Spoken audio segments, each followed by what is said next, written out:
Hello beautiful people, আসসালামু আলাইকুম। আজকে রান্না করব খিচুড়ি।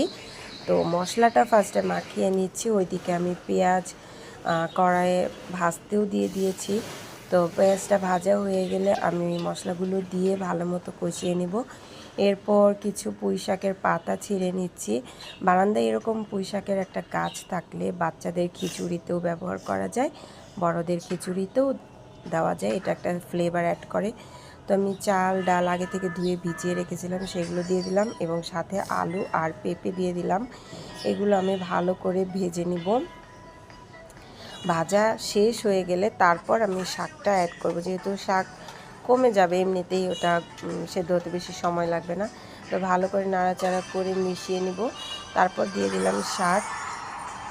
এখানে আমি ছোলা বুটও ব্যবহার করেছি, কিন্তু সেই ক্লিপটা অ্যাড করতে ভুলে গেছি। তো যাই হোক, আমার খিচুড়িতে এরকম ছোলা বুট খুবই ভালো লাগে। কার কার ভালো লাগে কমেন্ট করে অবশ্যই জানাবেন। তো এদিকে আমার খিচুড়িটা ভালো মতো ভাজা ভাজা হয়ে গেছে। এখন আমি এর মধ্যে দিয়ে দেব পর্যাপ্ত পরিমাণের পানি। এটা আমি আজকে ভাতের চাল দিয়ে রান্না করছি।